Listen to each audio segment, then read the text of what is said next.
नमस्कार साथियों, स्वागत है हमारे एस के स्टडी चैनल पर। आप सभी का कैसे हैं? आप सभी आशा करते हैं आप सभी अच्छे होंगे, स्वस्थ होंगे, मस्त होंगे और एकदम बिंदास होंगे। आपकी पढ़ाई बहुत ही बढ़िया चल रही होगी।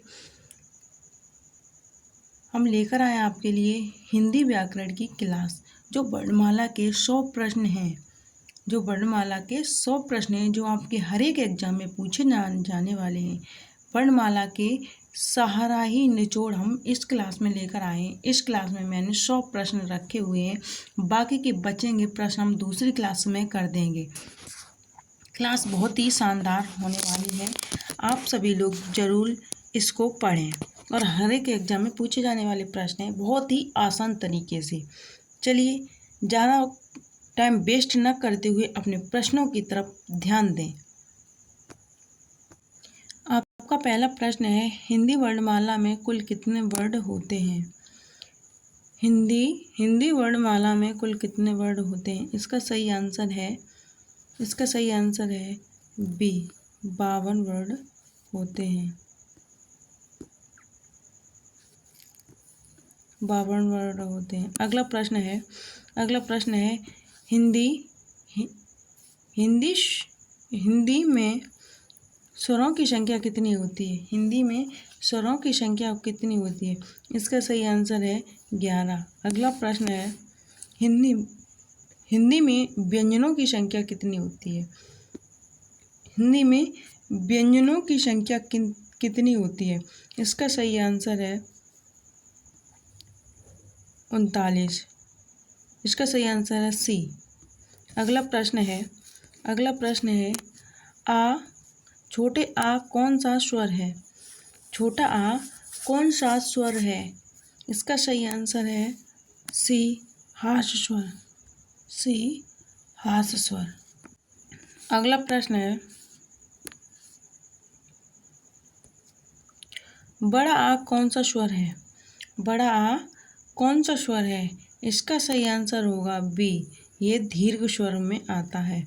अगला प्रश्न है, निम्न में से कौन सा दीर्घ स्वर है? निम्न में से कौन सा दीर्घ स्वर है? इसका सही आंसर है डी। अगला प्रश्न है, ए कौन सा स्वर है? छोटी ए कौन सा स्वर है? इसका सही आंसर है, ये एक दीर्घ स्वर है। इसका सही आंसर है बी। अगला प्रश्न है, का कौन सा स्वर है? का कौन सा स्वर है? इसका सही आंसर है सी, ये एक स्पर्श व्यंजन है। अगला प्रश्न है, का वर्ग का प्रथम वर्ण कौन सा है? का वर्ग का प्रथम वर्ण कौन सा है? इसका सही आंसर है बी। अगला प्रश्न है, चा वर्ग का अंतिम वर्ण कौन सा है? चा वर्ग का अंतिम वर्ण कौन सा है? इसका सही आंसर होगा सी। अगला प्रश्न है, टा वर्ग का अंतिम वर्ण तीसरा वर्ण कौन सा होगा? टा वर्ग का तीसरा वर्ण कौन सा होगा? इसका सही आंसर है सी। अगला प्रश्न है, ता वर्ग का चौथा अक्षर कौन सा होगा? ता वर्ग का चौथा अक्षर कौन सा होगा? इसका सही आंसर है सी, धनुष। अगला प्रश्न है, पा वर्ग का अंतिम वर्ण कौन सा है? पा वर्ग का अंतिम वर्ण कौन सा है? इसका सही आंसर है ए। अगला प्रश्न है, या वर्ग का या कौन सा व्यंजन है? या कौन सा व्यंजन है? इसका सही आंसर है बी, या अंतर्स व्यंजन है। अगला प्रश्न है, निम्न में से कौन सा ऊष्म व्यंजन है? निम्न में से कौन सा ऊष्म व्यंजन है? इसका सही आंसर होगा श। अगला प्रश्न है 6 क्या है? 6 से क्षेत्री क्या है? स्वर है, मूल व्यंजन है, संयुक्त व्यंजन है, अयोगवा है। इसका सही आंसर होगा सी, ये एक संयुक्त व्यंजन है। अगला प्रश्न है त्रा क्या है? त्रा से त्रिशूल क्या है? इसका सही आंसर है क्या है? यह एक क्या है? स्वर है, संयुक्त व्यंजन है, ऊष्म या व्यंजन है। इसका सही आंसर होगा बी, यह एक संयुक्त व्यंजन है। अगला प्रश्न है ज्ञानी किसका उदाहरण है? ज्ञानी किसका उदाहरण है? इसका सही आंसर होगा ऑप्शन नंबर वी, यह एक संयुक्त व्यंजन है। अगला प्रश्न है अनुस्वार, अनुस्वार का चिन्ह क्या होता है? अनुस्वार का चिन्ह क्या होता है?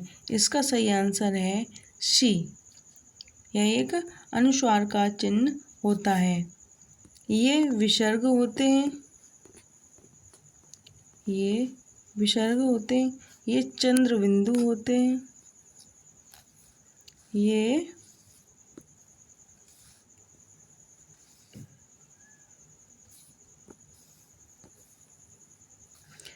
ये विसर्ग होते हैं, विसर्ग, ये चंद्र बिंदु होते हैं,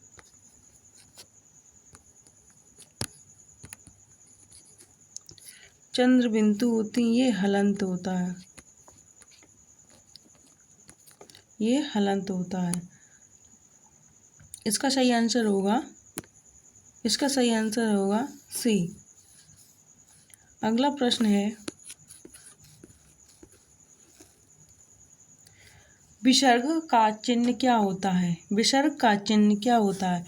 अभी मैंने बताया, इसका सही आंसर होगा बी।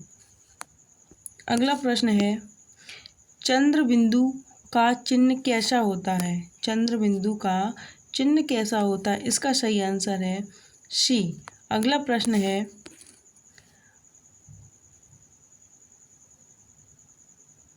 अंग में, छोटी अंग में कौन सा चिन्ह प्रयुक्त होता है? प्रयुक्त हुआ था, कौन सा चिन्ह प्रयुक्त हुआ था? इसका सही आंसर है अनुस्वार। इसका सही आंसर है अनुस्वार। इसका सही आंसर है बी। अगला प्रश्न है दुख में कौन सा चिन्ह होता है? दुख में कौन सा चिन्ह है?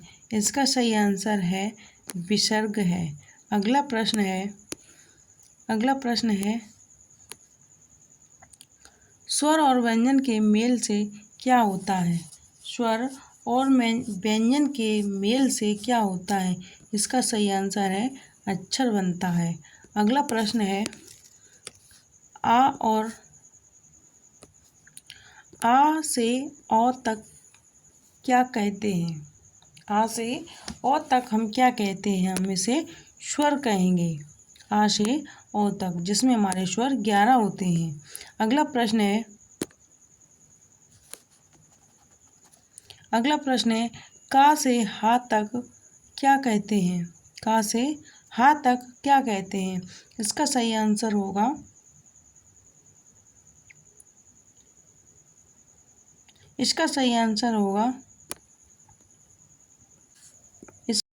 इसका सही जवाब होगा बी, ये सारे व्यंजन होते हैं।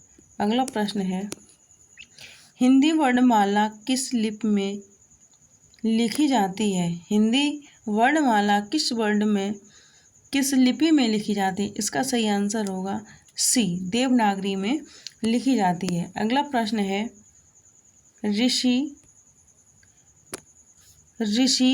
कौन सा स्वर है? ऋषि कौन सा स्वर है? ये है, इसका सही जवाब होगा ए, ये एक हास्य स्वर है। अगला प्रश्न है वड़ी ए कौन सा स्वर है? वड़ी ए कौन सा स्वर्ग है? इसका सही आंसर होगा यह एक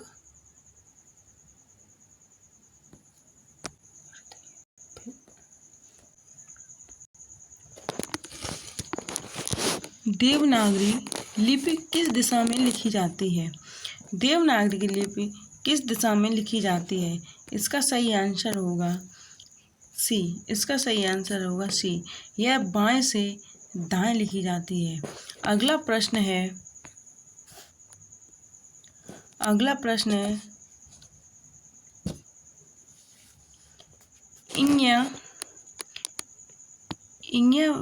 इन्याविंदी किस वर्ग का वर्ण है?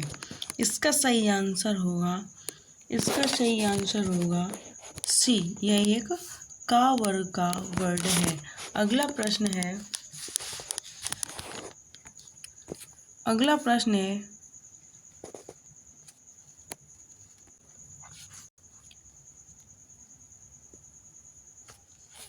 अणा किस वर्ग का वर्ण है?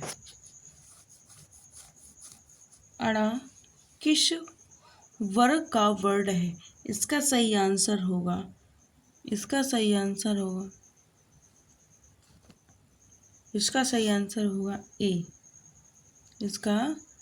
आंसर होगा ए। अगला प्रश्न है नाशनल किस वर्ग का वर्ण में आता है? किस वर्ग में आता है?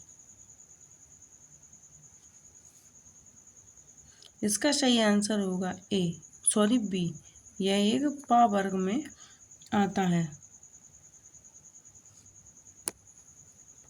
इसका सही आंसर होगा सी। यह एक ता वर्ग में आता है। अगला प्रश्न है माँ मछली किस वर्ग में आता है? किस वर्ग का वर्ण है?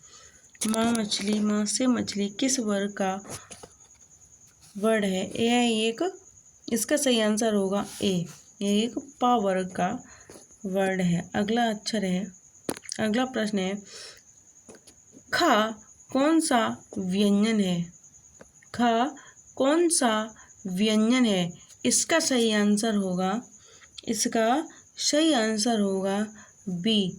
एक महाप्राण है। यह एक महाप्राण है। अगला प्रश्न है गा कौन सा व्यंजन है? गा कौन सा व्यंजन है? इसका सही आंसर होगा ए। यह एक अल्प प्राण है। अगला प्रश्न है घ से घड़ी कौन सा व्यंजन है? घ कौन सा व्यंजन है? इसका सही आंसर होगा बी। यह एक महाप्राण है। अगला प्रश्न है चा कौन सा व्यंजन है? चा कौन सा व्यंजन है? इसका सही आंसर होगा ए। यह एक अल्प प्राण है। अगला प्रश्न है झा कौन सा व्यंजन है? झा कौन सा व्यंजन है? इसका सही आंसर होगा बी। यह एक महाप्राण है। अगला प्रश्न है टा कौन सा व्यंजन है? टा कौन सा व्यंजन है? इसका सही आंसर होगा ए। यह एक अल्प प्राण है। अगला प्रश्न है ढा से ढक्कन ढा कौन सा व्यंजन है? ढा कौन सा व्यंजन है? इसका सही आंसर होगा बी। यह एक महाप्राण है। अगला प्रश्न है ता से तरबूज ता कौन सा व्यंजन है? ता कौन सा व्यंजन है? इसका सही आंसर होगा ए। यह एक अल्प प्राण है। धा से धनुष कौन सा व्यंजन है? धा से धनुष कौन सा व्यंजन है? इसका सही आंसर क्या है? इसका सही आंसर होगा बी। यह एक महाप्राण है। अगला प्रश्न है पा कौन सा व्यंजन है? पा कौन सा व्यंजन है? इसका सही आंसर होगा ए। यह एक अल्प प्राण है। अगला प्रश्न है भा कौन सा व्यंजन है? वह कौन सा व्यंजन है? इसका सही आंसर होगा बी, यह एक महाप्राण है। अगला प्रश्न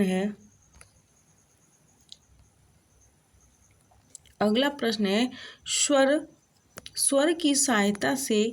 स्वर की सहायता के बिना किसका उच्चारण नहीं होता है, नहीं हो सकता है? स्वर की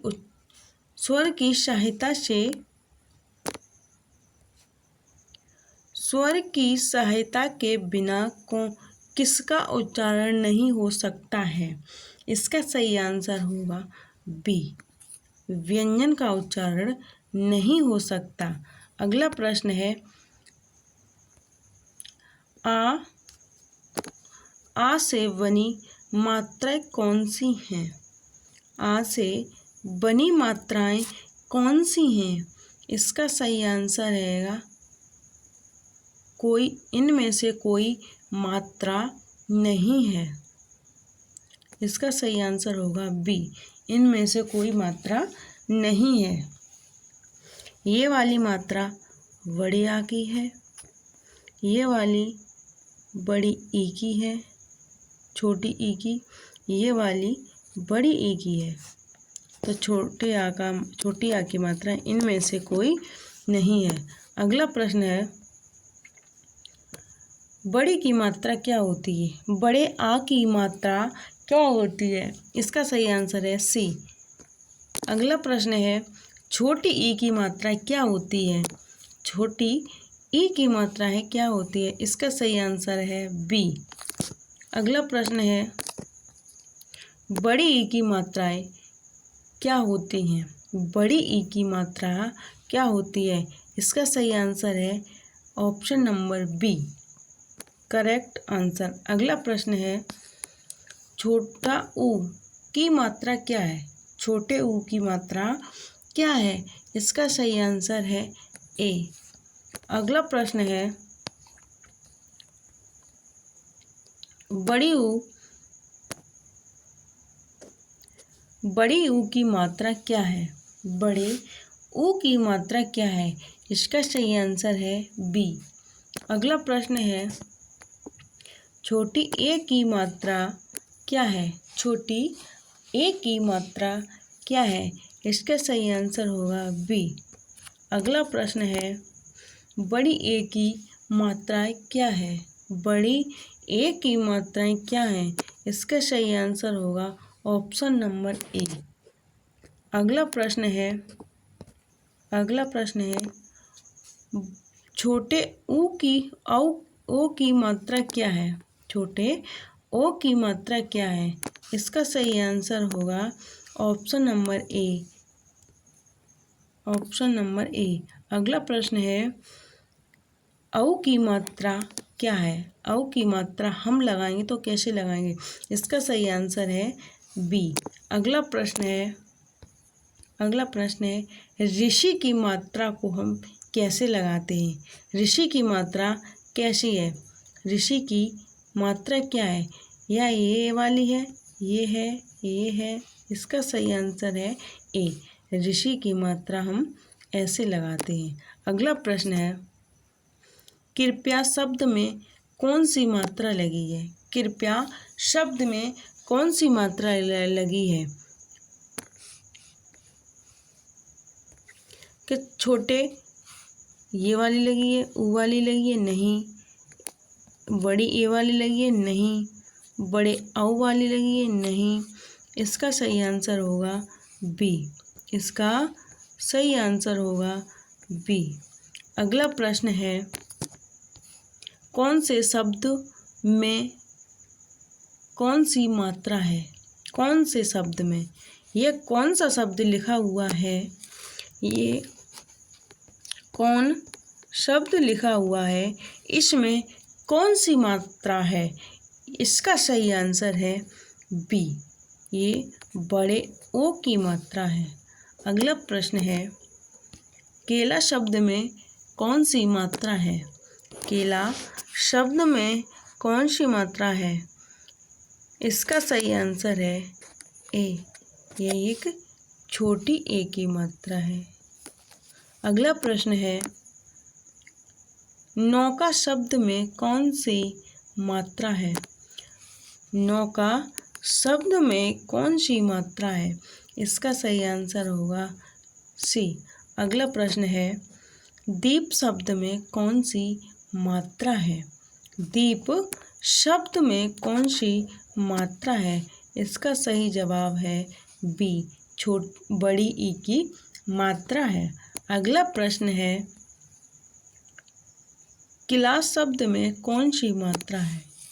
किला शब्द में कौन सी मात्रा प्रयुक्त है? इसका सही आंसर है छोटी ई की मात्रा प्रयुक्त है। अगला प्रश्न है, फूल शब्द में कौन सी मात्रा है? फूल शब्द में कौन सी मात्रा है? इसका सही आंसर होगा बी, बड़े ऊ की मात्रा है। अगला प्रश्न है, गुण शब्द में कौन सी मात्रा प्रयुक्त है? गुण शब्द में कौन सी मात्रा प्रयुक्त है? इसका सही आंसर होगा छोटे ऊ की। अगला प्रश्न है, राम शब्द में कौन सी मात्रा है? राम शब्द में कौन सी मात्रा है? इसका सही आंसर होगा ए, बड़े आ की मात्रा है। अगला प्रश्न है, मोर शब्द में कौन सी मात्रा है? मोर शब्द में कौन सी मात्रा है? इसका सही आंसर होगा सी, छोटे ओ की मात्रा है। अगला प्रश्न है, हंस शब्द में कौन सा चिन्ह है? हंस शब्द में कौन सा चिन्ह है? विसर्ग में ये डबल चिन्ह आते हैं और चंद्र बिंदु में ये वाला आता है, हलंत में ये वाला आता है। इसमें कौन सा बचा हुआ? इसका सही आंसर होगा बी। अगला प्रश्न है, चंद्र, चंदा, चांद में कौन सा चिन्ह आता है? चांद में कौन सा चिन्ह आता है? इसका सही आंसर होगा सी। अगला प्रश्न है, विद्या, विद्या में कौन सा चिन्ह आता है? विद्या में कौन सा चिन्ह आता है? इसका सही आंसर होगा ए, विसर्ग का है। अगला प्रश्न है, छा से छतरी किन वर्णों से मिलकर बनता है? छा से क्षत्रिय किन वर्णों से मिलकर बनता है? इसका सही आंसर होगा ए, ये का और शा से मिलकर बना हुआ एक शब्द है जिसे हम संयुक्त व्यंजन कहते हैं। अगला प्रश्न है, त्रा, त्रा किन वर्णों से मिलकर बना है? त्रा किन वर्णों से मिलकर बना है? इसका सही आंसर होगा ए, इसका सही आंसर होगा ए, ता और रा से मिलकर बनता है। अगला प्रश्न है, ज्ञा से ज्ञानी किन वर्णों से मिलकर बनता है? ज्ञा से ज्ञानी किन वर्णों से मिलकर बनता है? इसका सही आंसर होगा बी, इसका सही आंसर होगा बी। अगला प्रश्न है, शिरा, शिरा किन वर्णों से मिलकर बनता है? शिरा किन वर्णों से मिलकर बनता है? इसका सही आंसर होगा बी, ये शा और रा से मिलकर बनता है। अगला प्रश्न है, हिंदी शब्द में कितने वर्ण आते हैं? हिंदी शब्द में कितने वर्ण आते हैं? इसका सही आंसर होगा वी, इसका सही आंसर होगा वी। अगला प्रश्न है, कमल शब्द का पहला वर्ण कौन सा होता है? कमल शब्द का पहला वर्ण कौन सा होता है? इसका सही आंसर है सी।